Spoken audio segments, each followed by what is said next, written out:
One of the most commonly suggested remedies for plantar fasciitis is wearing a night splint. But do they really help with foot pain, or are they just ugly oversized boots? Well, hit that like button and stay tuned to find out. Hello, I'm Dr. Sandy Baird. Welcome to another video. If you'd like to learn how to move better, how to relieve your pain, and how to maintain a healthy, active lifestyle, start now by hitting that subscribe button and hitting the bell notification icon so you don't miss a single weekly video. In today's video, I'm going to give you a brief overview of what causes plantar fasciitis in the first place.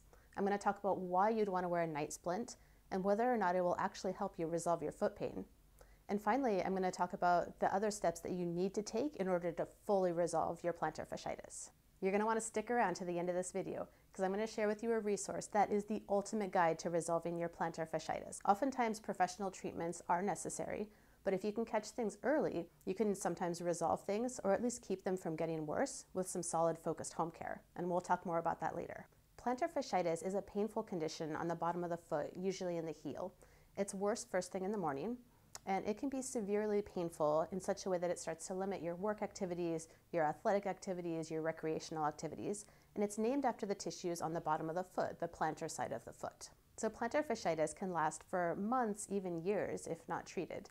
And traditional remedies such as like ice and stretching and self-massage only have a bit of effectiveness. Fortunately, manual therapy has been gaining popularity as a way to treat plantar fasciitis. So first we're going to look at how plantar fasciitis comes on in the first place, and then we'll talk about how manual therapy works to treat it. The terminology of diagnosis is constantly shifting. So we have to make the distinction between plantar fasciitis and plantar fasciosis. So the first one that ends with itis involves an inflammation, and then the second one is more involved with the chronic degeneration of the tissues. And so it's important to make that distinction in the diagnosis, but for the point of treatment and for the point of this video, I'm just going to stick with one word, so we'll stick with plantar fasciitis. So let's talk about what is at the root of the problem. So we've already talked about how plantar fasciitis is an issue of the fascia and the deep muscles along the bottom of the foot. But what happens when we shift from a tight muscle to something else that needs a little bit more care than what we can provide at home? Well, what happens when a muscle becomes constantly contracted is that it becomes deprived of oxygen, and under those conditions, free radicals form. Free radicals are sensitive and specific triggers for chemotaxis. I love that word, by the way, chemotaxis. It basically means the movement of a cell because of a change in concentration of a particular substance. But in my mind, I picture a very small, colorful taxi carrying tiny cells around, piloted by mastermind criminals. Oh, ha, ha, ha. Anyway, these free radicals invite the inflammatory cells to rush in and repair the damage. The cells throw down collagen cross bridges, which basically glue the muscle together in an attempt to repair the damage. As a result, adhesion forms. If you were to look under a microscope, regular muscle fibers are oriented in a parallel direction, as shown here. An adhesion looks more like a disorganized tangle, as shown in the second image here. And this is how we get swept up into the injury cycle. A constantly or repeatedly contracted muscle, if not attended to, builds up into adhesion, and that adhesion just keeps building up and up until we can break the cycle. Once adhesion has formed, it doesn't respond to things like ice or stretching. So it's kind of like trying to stretch a rope that has a knot in the middle of it. You may get a little bit of stretch on either end, but you're just going to tighten up the knot and not actually affect that. Studies have shown that it takes 6 pounds per square inch of mechanical pressure to break adhesion. So that's the bad news, that adhesion is present, but the good news is that it is treatable with manual therapy. And what that looks like is hands-on or tool-assisted soft tissue therapy that remodels the adhesion and allows the muscle fibers to reorient into that more parallel fashion. So adhesion can form in any muscle along the lower extremity kinetic chain, but the most obvious place to look is at the foot. So when we're looking at the cumulative injury cycle, there's 2 ways to enter it. The first is through an acute injury, such as falling off your bike or having a car crash. And then the second way, the most common way to enter this cycle, is through a more chronic overuse type of scenario, where the muscles are always contracted and working overtime like we mentioned. Friction and pressure and tension build up, which leads to increased swelling, and there's not as much circulation in the area. Adhesions form, and that creates even more weak and tight muscles. So you can see how you can continue the cycle until you break it. So you came to this video wondering about night splints and whether they're actually an effective way to treat your plantar fasciitis. As we mentioned before, if things have already built up to the point where adhesion has formed, we're going to need to probably have some professional intervention. But if things are in the early stage, then yes, plantar fasciitis night boots are one of the 8 things that are going to help fully resolve your plantar fasciitis. So these night boots are designed to be worn overnight. They put the plantar fascia on stretch. They put the calves on stretch. They're big and clunky and uncomfortable. They're going to make turning and tossing around in the bed with covers very uncomfortable. But from both personal and professional experience, I can say that yes, they are helpful in resolving your plantar fasciitis. If you're wanting to try one, I would recommend that you get the big, sturdy, solid boot type over the Velcro and sock option. So the Velcro sock ones tend to slip around a little bit, and they're not actually going to put your foot on as much stretch as needed to actually be effective. So I'll put a link down in the description box to what I think is the most appropriate plantar fasciitis night splint. So I mentioned that there's 8 things. Not everybody's going to need to do all 8 things, but if you've tried 1 or 2 and you're not really getting the results that you want, go ahead and run through this list and try all 8 of these.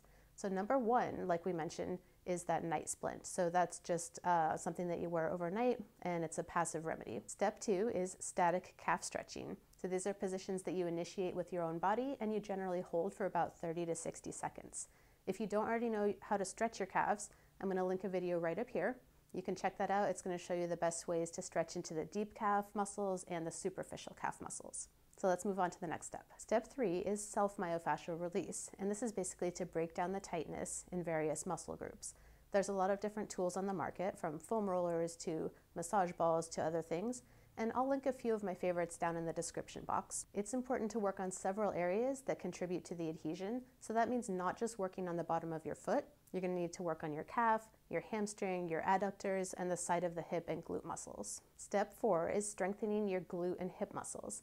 Oftentimes, dysfunction further on down the chain, like pain in the foot or pain in the knee, is often due to a weakness in the side of the hips or the glutes. And if you need a comprehensive guide for which type of corrective exercises to do, how to do them, how often to do them, I do have a program down in the description box if that would be helpful to you. But definitely we're going to want to do something like clamshells, stepping out to the side, bird dog to strengthen the core, things like that, to really build up the strength of the hips, core, and glutes so that we protect everything down the chain. All right, step 5 is ice. And just to be clear, this is just for pain relief. The most current research with ice tells us that it doesn't actually do too much to resolve inflammation, but it sure can feel good and it can decrease your pain. So the protocol for ice would be 20 minutes on, 20 minutes off every 2 hours, and that's if you're using an ice pack. You can also fill a Dixie cup with water and roll the ice over an area, and if you're doing that, you want to do that for 2 to 3 minutes maximum at a time. Step 6 involves clocking some hours in the kitchen. So if your plantar fasciitis does have an element of inflammation to it, you're going to want to follow an anti-inflammatory diet. So choosing whole foods and including some supplementation, possibly a fish oil, possibly turmeric, something to decrease the inflammation can be helpful in resolving that kind of foot pain. Do you remember playing on a seesaw when you were a kid? Well, all tissues have a certain capacity for load, and when the load on the tissue exceeds the capacity of that tissue, there's going to be a failure. So let's take a look at this example. So on the left side, the load is too heavy, and the balance of the system gets thrown out of whack. On the right side, the load is kept lighter than the capacity, therefore we have a healthy system. Things that you can do to decrease the load on your tissues would be losing weight if you're overweight, cutting back on running sessions, making really slow changes to anything that you're changing, like running footwear or type of surface that you're running on. And then things that you can do to increase your tissue capacity would be not smoking, getting adequate nutrition, getting enough vitamin D from sunlight, getting enough sleep, and getting manual therapy treatments. And then the final step, if you haven't already resolved your plantar fasciitis with these other home treatments, is to actually seek professional treatment. So remember when I told you back in the beginning of the video that I was going to give you a bonus? Well, this is a good time to talk about that, because what I have for you is a completely free guide. It's an ebook that's going to talk about these 8 steps in detail so that you can go through all the steps and try everything that you need to do in order to resolve your plantar fasciitis. So it goes into detail about all the self-myofascial release things that you need to do. It talks about how to roll out your foot, how to roll out your calf. It gives you some options to roll out your adductors, and all the tissues in the slide of the glute that are contributing to your foot pain.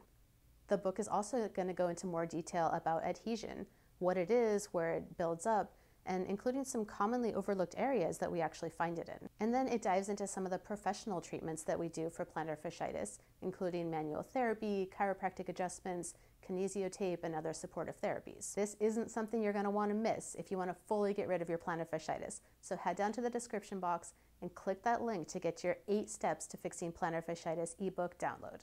So what do you think? Which one of these steps are you going to try first? Leave your comments down below. I hope you found this video helpful. If you did, please share it with someone who you think it would be useful to.